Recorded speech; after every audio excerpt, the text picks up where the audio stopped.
You know, I'm really getting tired of these leaks at this point. What's going on, YouTube? We've got news about the iPhone 15. Yes, 15 and the iPhone Fold. We've already seen the iPhone 14 thanks to John Prosser, and the iPhone 13 is barely out. It is barely out. It's not going to be in stores until Friday. I think what this is doing is it's just, I mean, who wants the iPhone 13 now? There's so many cool things coming on the way, and this is where I think the leak industry is starting to kind of have a negative impact. We're going to talk about it all. Before we get started, be sure to hit the subscribe button and click the bell so you don't miss. So we cover your favorite tech and video games. I'm Chris Grant Jr. It's the Grant Geek Show. All right, so let's dive right into it. This is a report from Kuoming Chi, who says that the iPhone 15 is going to have Touch ID under the screen. So for those of you who've been wondering when we're going to get biometrics in terms of a fingerprint reader back on the iPhone, it will not be in the iPhone 14 according to the report. So those of you who are waiting for that, you're going to have to hold on just a little bit longer. The iPhone 15, this is so far out into the future. I mean, this will be the upgrade for those who are getting the iPhone 13 now. It will be the 2-year cycle and it'll be time to upgrade. But, you know, people were hoping that we would get Touch ID and Face ID back on these phones because of the pandemic, because of things that have been happening. People realize the viability of both modes of biometric verification and security. And so we'll finally be seeing that probably with the iPhone 15 under the screen. Now, there are plenty of manufacturers who already have fingerprint readers under the screen. So here's what Apple has to work out. They have to figure out, because they got rid of Touch ID and have the whole screen, you know, the full body screen and all that kind of stuff, they didn't use the Touch ID sensors and those things inside the phone. So I think that's why we got a slightly bigger iPhone Pro Max with the screen being 6.7 inches. Potentially they were thinking about needing more space at some time, or they're hoping that battery technology will get better in the next 2 years and they'll be able to maintain the thickness and size of the iPhones, because remember, with the 13 they have gotten thicker and a little bit bigger. And so if the battery technology gets better, they'll be able to shrink the size of the battery and still have room for the internals for Touch ID to make its way back, because they've been living happy just with Face ID and the modules that go in the top of the phone, and they haven't had to worry about the Touch ID electronics down at the bottom of the phone. So we'll be looking at that in 2015, and I think technology should move in the right direction where they'll be able to do that, but it won't be for the 14. Maybe even the hole punch screen camera and Face ID and that kind of stuff that's supposed to be in the iPhone 14, that's going to help make even more room. So I think we're not going to see a lot of features in the 14 besides the aesthetic change, which will be the hole punch camera. And that will be because internally they'll be starting to make a little bit of room for when they start putting those Touch ID modules in there. So that's not the only thing for the iPhone 15. We also have the iPhone Fold, who Kuoming Chi says will be coming in 2024. Now this is 2 years away, so will it be debuting with the iPhone 15? Are the iPhone 15 and the iPhone Fold one and the same?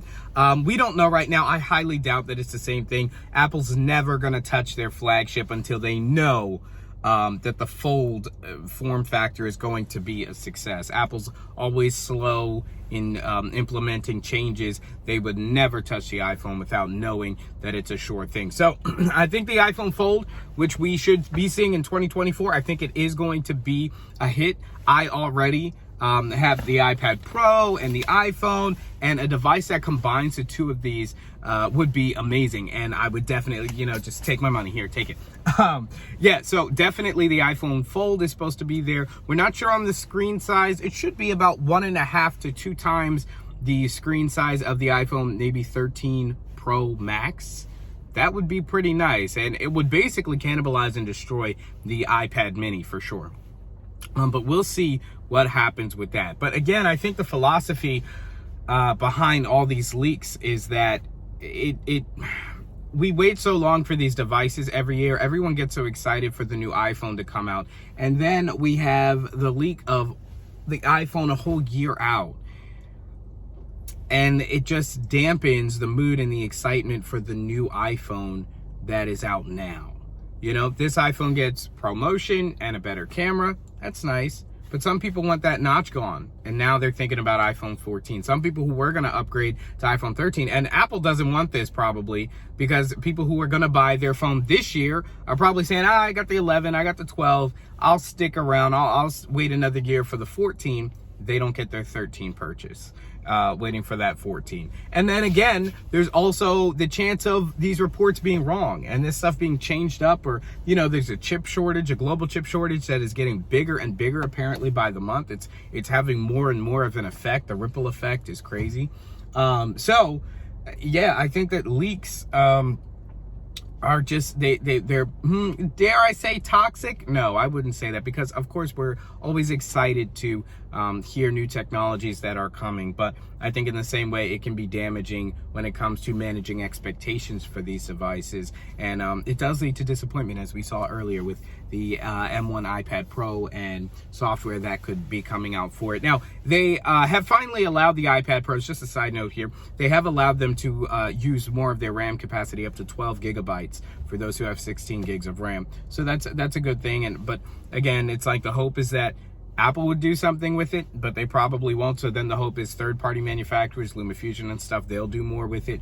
I think 12 gigs of RAM would definitely make for a robust LumaFusion, Procreate apps like that. So we'll just have to wait and see on that front. But I digress. iPhone 15 and iPhone Fold coming in 2024. iPhone 15 with Touch ID under the screen, and iPhone Fold with, well, a folding screen. Could there be Touch ID under there? Probably just Face ID. Anyway, guys, I will keep you up to date with the latest and greatest with the Apple devices and tech news in general. So be sure to hit the subscribe button and click the bell, as iPhone 13 will hopefully be up in the building this Friday. We're going to do comparisons and stuff like that. MKBHD, all the upper tier of tech YouTubers are already putting out their unboxings and first impressions, as the embargo has lifted today. So I may leave a couple links to those videos down in the description below. Thank you guys so much for watching. I'll see you in the next one.